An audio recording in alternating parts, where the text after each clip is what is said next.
Welcome, everyone, to the Friday edition, February the 4th, 2022, of the NBA Triple-Double Show, powered by the Brick That Playbook and presented to you by SportsMemo TV. We're so glad you could attend our Friday show. So welcome to the show, Ronald. Ronald is my co-host. He's also the reigning champion over at SportsMemo.com, and what that means is he had the best win percentage and most units made in the NBA for his clients last year. It was well over 80 units in profits. And do yourself a favor and get over to Sports Memo and get on board the great discounted subscriptions for Ronald and myself. And we promise you we'll work very hard for you and we'll make it a lot of fun as well. So, Ronald, let's get right to it here. We're going to look at the first game here. This is the Brooklyn Nets, 6th now, plummeting down the conference standings. Almost in free fall, losers of 6 in a row, which is unimaginable. But given their injuries, it is imaginable. Utah Jazz, same thing. They're 3-7 straight up over the last 10, as are the Nets. The Nets are 4-6 against the spread over the last 10, 4-6 over under. And the Jazz have lost 4 consecutive to the number. 3-7, as I said, straight up over the last 10, 5-5 over under.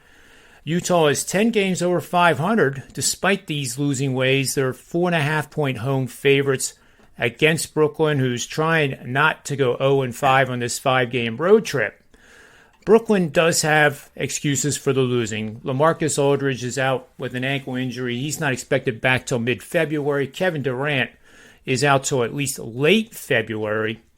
Joe Harris has been out for a while now. He's scheduled to be back late February, recovering from a severe ankle sprain. In fact, he had orthoscopic surgery on his left ankle. So he's going to miss at least another 4 weeks of his 4 to 8 week period on the injured list. And Paul Millsap is unhappy and just wants to get the heck out of Brooklyn and playing for another team.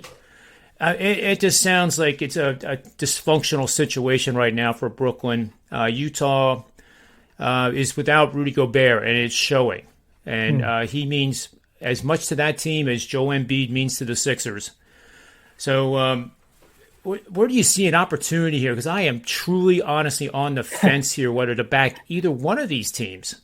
Yeah, no, I agree. Both of these teams have been equally bad lately. But the difference here is the Jazz were able to actually get a win in the last 6 games. Nets have lost 6 straight, failed to cover in 5 of those. This is going to be their 4th straight road game and 3rd game in 4 nights. So fatigue could be an issue here for an already shorthanded squad. Like you mentioned, Durant, Aldridge, Millsap, and Joe Harris are all out. During the 6-game losing streak, Brooklyn is 29th in the league in defensive rating and are giving up over 218 points per game. That's an issue here, especially with the Jazz coming with Donovan Mitchell back. He was cleared from concussion protocol.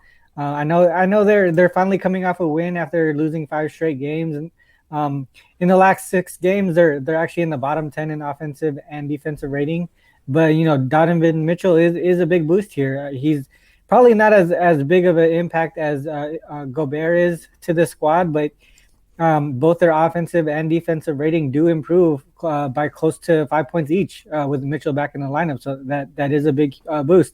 Brooklyn's current form is just not good right now, and this is also not a good scheduling spot. So for me, I'm leaning towards the Jazz here. Yeah, I can see why you would be.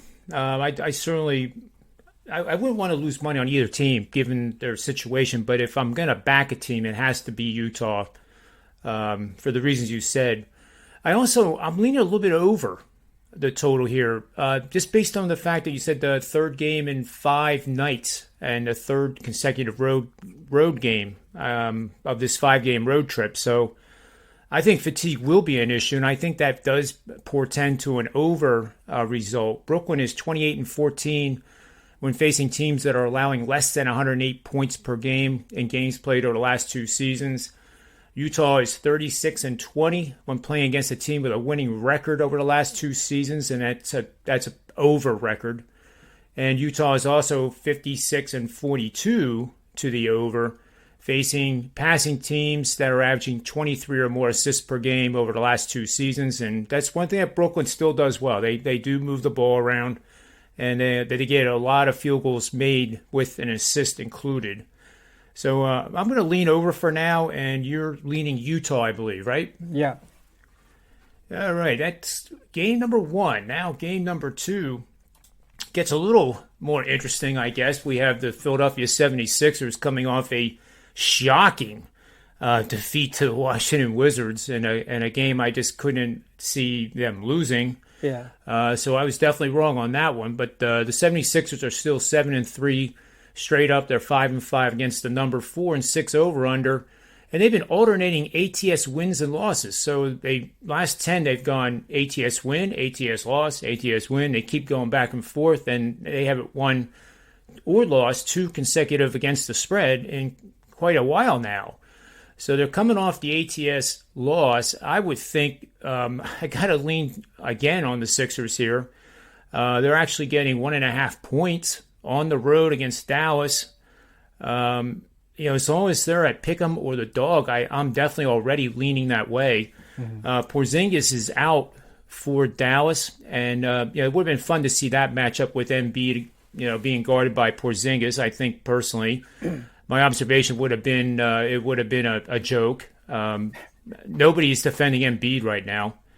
When he wants to go to the rim, it's really just get out of my way, and it's very successful. He's averaging 36 points per game and 12 rebounds over the last 9 games. And that's, kind of like Moses Malone did during the 80s. And for you younger people out there in the audience, if you don't know who Moses Malone is, just look him up on Sports Reference or another sports site, because he was quite the player. And I'm putting Embiid in some really, really good company by mentioning his name. But what do you see as a possible best bet opportunity here, Ronald? Yeah, like you mentioned, the Sixers are coming off that terrible loss to the Wizards without Bradley Beal. And they've been doing well off of losses lately. They've won and covered their last 5 games off a loss. They're 9-4 against the spread and 10-3 to the under in road dog situations. And like you mentioned, they're 1.5 point dogs in this one. In those games, the Sixers are averaging under 102.7 points per game and allowing 104.6 points per game. So I think the number is pretty tight here, but you can see that's only about 207 points right there. And the total today, I think it's around 2. It opened at 210. Yep. The Mavs have been a strong under team this season, especially at home against teams with a winning record like the Sixers do. They take these games seriously and turn up the defense. They're 12-3 to the under in those situations, scoring 104.7 points per game while allowing 101.1 points per game in those situations. To me, most signs are pointing to the under in this game. Both teams are playing an extremely slow pace. Both are in the bottom 5 in the league in pace this season. Defensively, the Sixers are 3rd in the league in defensive rating in the last 5 games. And the Mavs are struggling offensively without Porzingis and Hardaway. And that's why they lost the last 2 games against some of the weaker teams. With those 2 guys out, it makes me lean towards the Sixers as well. But definitely, I do like the under here. And I'm with you on the under. I think it makes total sense that this game plays under. Backing that opinion, we have Dallas is 12-3 to the under when playing at home and playing against a team with a winning record this season. They are also 33-19 in home games, facing good passing teams, averaging 23 or more assists per game, which the Sixers are.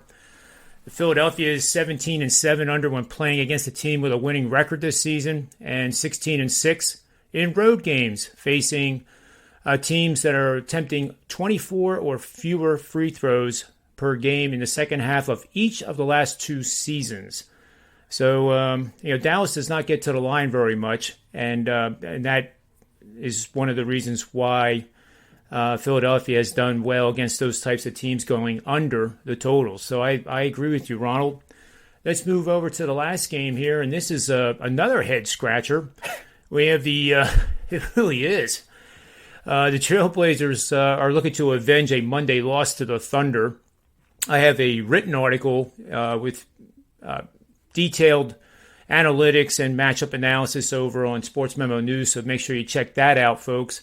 But, I just cannot believe Oklahoma City has only won 3 games consecutively once this year, and that was back on December 18th. They have won 2 in a row now, almost out of nowhere. They were 13-point underdogs on the road and defeated the Dallas Mavericks, who, as we just mentioned, are taking on the 76ers tonight. In this matchup, the Trailblazers have revenge, but does it mean anything? I don't think it does, because this team was already, a preseason. They're looking at a deep run in the playoffs. They had massive injuries to their superstars, and it looks, I never like to say this about any team or athlete, that they're just playing out the schedule. But the way they played in that last game against the Thunder this past Monday, they scored 31 points in the first quarter, so everything's looking pretty good. But from then on, they scored 16, 24, and 20. They scored 34 in the second half against the Thunder. And that makes me scratch my head quite a bit. So, initially here, Ronald, I'm going to lean on the Thunder, but I'm interested to know what you think of this matchup.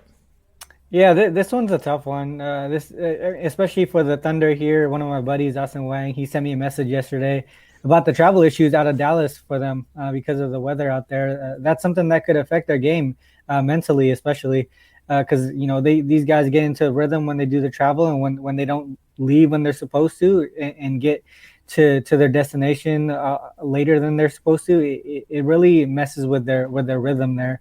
And then they're coming off a high, beating the Mavericks outright in overtime. So that could be a sort of a letdown spot right there. And they're also playing their first game of back-to-back road games as well. Situationally, I think this is a tough spot to back the Thunder, even though they've been great covering on the road this season.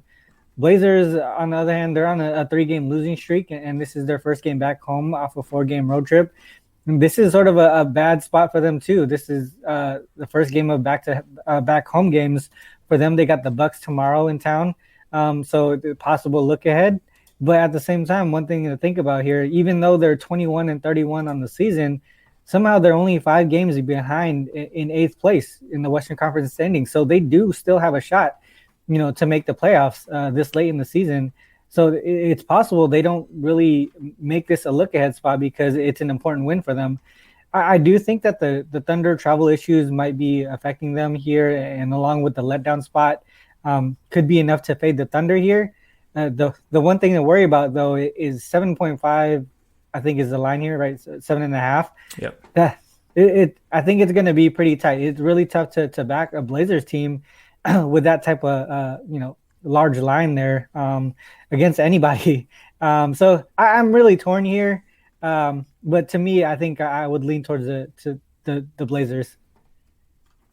That's interesting. I have 2 angles I'm going to throw out there. So if you're listening and you already like the Thunder, and I'm glad you did give a shout out to Austin Wang. He's a good friend of both of ours.